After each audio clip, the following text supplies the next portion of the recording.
Hello po mga kuya at mga ating programmer. Welcome po sa ating episode 2 ng ating C++ tutorial for beginners. Fundamentals. Sa ating fundamentals ay ating tatalakayin ang mga sumusunod. Syntax, data types, variable declaration and initialization, and syempre basic operators in C++. First is the syntax. Nakikita nyo po ngayon sa ating screen ng ating first C++ program na Hello World. Akin pong i-explain line by line kung para saan at bakit natin kailangan ang mga nagamit nating mga keyword para mairan ng tama ang ating C++. Una po, ang hashtag include iostream is a header file library that lets us work with input and output objects. So, ang iostream is a header library na kailangan para makapag-input at output tayo sa ating program. From the word include, ini-include niya o ina-allow niya na makagamit ng iostream o input-output stream na kailangan upang makapag-input at output or print ng mga text sa ating console. Ang console po o mas kilala bilang CMD o command prompt ay ang ginagamit upang makapag-input at makapag-display ng text mula sa ating C++ program. Next is using namespace std. Means that we can use names for objects and variables from the standard library. Para sa mga may background na sa C++, itong line na to ang nagpapadali ng buhay ng isang C++ programmer. Dahil lahat ng object natin ay ginagawa na niyang standard sa tulong ng isang line na to. Pero huwag kayong mag-alala kung hindi nyo maunawaan ng mabuti ang line na ito dahil ang dalawang unang line ay hindi pwedeng mawala kapag gagawa tayo ng C++ program. Next is a blank line. C++ ignores white space. Lahat ng mga white space ay hindi papansinin ng ating compiler tulad ng ginagawa ng crush mo sa'yo. Next is ang ating main function. The main function ay ang pinakamahalaga at ang pinakaunang function na tinatawag ng ating compiler. Then lahat ng nasa loob ng kanyang curly brackets ay yun lang ang kanyang i-execute o babasahin. Next is cout less than. Is an object used to output or print text. So ito yung keyword na kailangan natin once gusto natin mag-output o mag-print sa ating program. Then after po ng cout less than ay kung ano po ang gusto nating i-display o ipakita sa screen. Halimbawa, itong ating hello world. Then next is return 0. Return 0 ay para matapos ang ating main function, to end the main function. At ang huli at ang pinakamahalagang paalala ay don't forget the semicolon. Lahat ng statements sa C++ ay nagtatapos dapat sa semicolon. The next is data types. Data types define the type of a data a variable can hold. So si data type, siya yung nagsasabi kung ano yung pwedeng ilagay kay variable. So para mas maintindihan natin, halimbawa meron tayong isang lalagyan. And then yung lalagyan na yun, pinangalanan po nating trash can. And then dun po sa trash can, ang pwede lang po nating ilagay ay yung paper. Si paper po, siya po yung data type. Siya po yung nagde-define kung ano lang po yung pwede nating ilagay kay trash can. And then yung buong basurahan, siya po yung variable. And then dun po sa name na trash can, siya po yung identifier na i-explain po natin sa mga next line. Meron po tayong 6 data types sa C++. Int, float, double, bool, char, at string. First is int. Si int po ay kaya niya lang mag-store ng whole numbers o walang decimal point na value. For example, 4, 1 million, 100, -1, -1 million. Next is float. Float stores fractional numbers o yung may mga decimal point na value hanggang sa 7 decimal digits. For example, 4.56, 1.75 or something. Next is double. Double stores fractional numbers containing 1 or more decimals.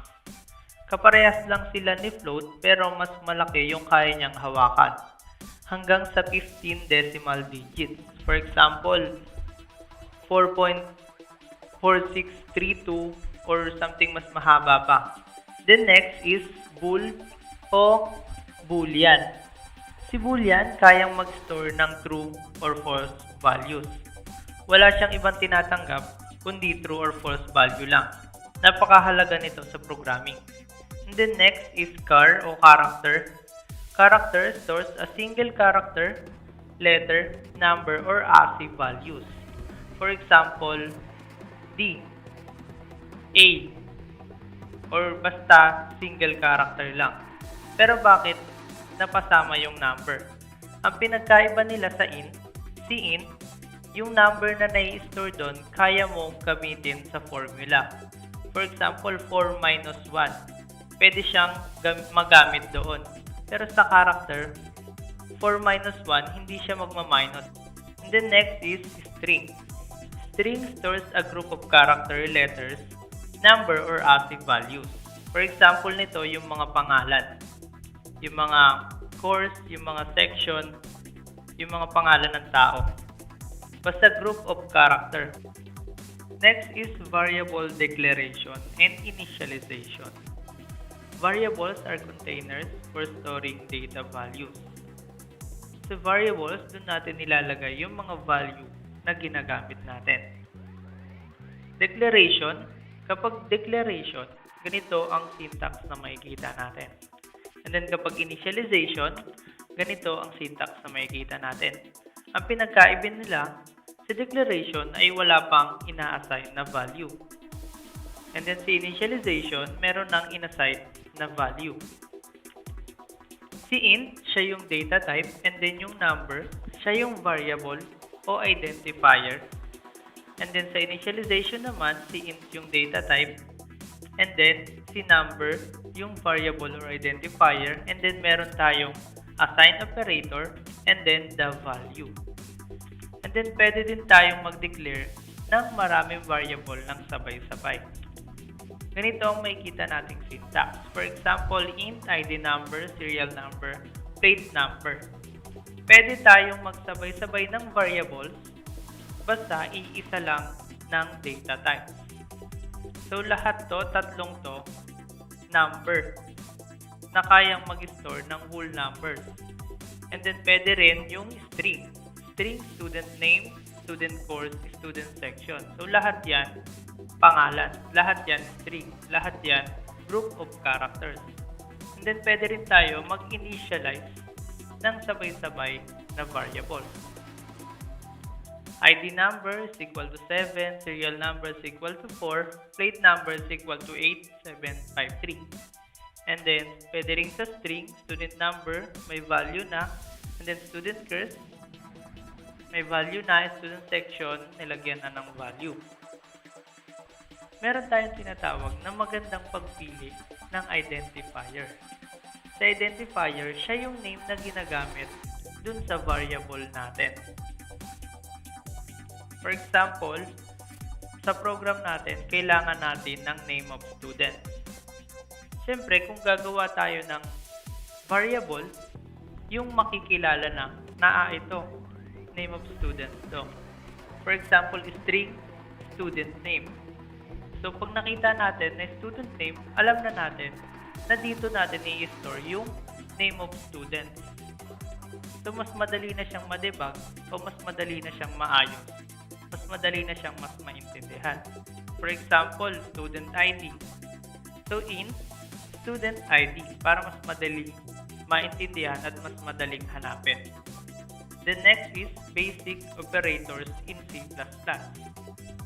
Una ay arithmetic operators, comparison operators, logical operators, assignment operators. First is arithmetic operators. Operators are used to perform operations on variable and values. Ito yung normal na ginagamit natin sa computation. Una is addition, subtraction, multiplication, division, modulo, increment at decrement. Addition, syempre mag-a-add tayo ng dalawang value. Subtraction, susubtract ng dalawang value. Multiplication, mag-multiply ng dalawang value. Division, ganun din. And then sa modulo, returns the division remainder. kinukuha niya yung remainder ng dalawang value. For example, 3 modulo 10. So, meron tayong bakod. Dinivide natin siya sa 3. Nakuha natin 3. And then, meron natirang isa. Siya yung tinatawag nating modulo. And then, next is increment. Increment, increase the value of a variable by 1. Pag narinig nating increment, nag-a-add lang siya ng 1. And then, pag decrement, nagdi-decrease siya o nagsusubtract siya ng 1. And then next, comparison operators. Operators are used to compare two values. Chine-check niya yung dalawang values. Una ay equal to, not equal, greater than, less than, greater than or equal to, less than, or equal to. Sa equal to, chine-check niya kung yung dalawang value ay equal. And then next is not equal, kung yung dalawang value ay hindi equal. And then greater than, kung yung unang value ay mas malaki sa pangalawang value. And then less than, kung mas maliit na value yung unang value kaysa dun sa pangalawang value. And then next is greater than or equal to, kung mas malaki o equal yung unang value sa pangalawang value. And then less than or equal to, kung mas maliit or equal yung unang value dun sa pangalawang value. And then next operators, logical operators. Operators are used to determine the logic between variables or values. Yung logic na sinasabi dito, yun yung sumasagot ng true or false. Una is and or not. Si and returns true if both statements are true. Kapag yung una at pangalawang statement ay nag-true, magre-return siya ng true. And then next sa or, return true if one of the statements is true. So kapag yung una nag-true, magre-return na siya na true. And then kapag yung pangalawa man nag-true, magre-return na siya ng true. Basta may mag-true isa sa kanila, ang i-return niya ay true. And then last, not, reverse the result, returns false if the result is true. So, babalik na rin niya lang. Kung true, ang return niya false. Kung false, ang return niya ay true. Ang huling operator, assignment operators. Operators are used to assign values to variables. Ito yung mga operator na ginagamit sa tuwing mag-a-assign tayo ng values sa variable. Una ay yung equal, plus equal, minus equal, multiply equal, divide equal, add modulo equal. Sa example niya ay ganito lang makikita.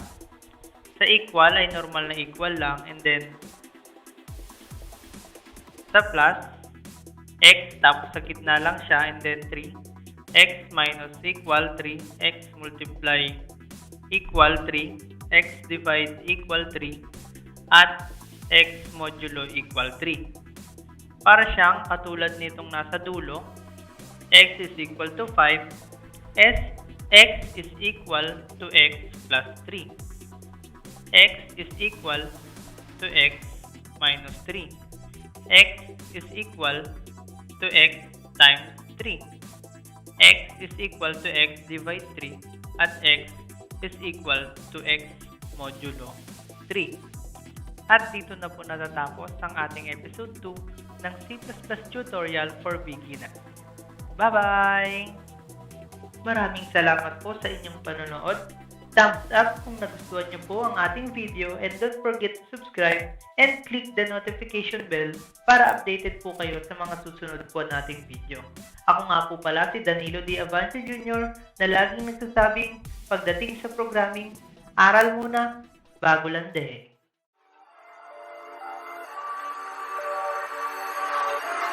Okay.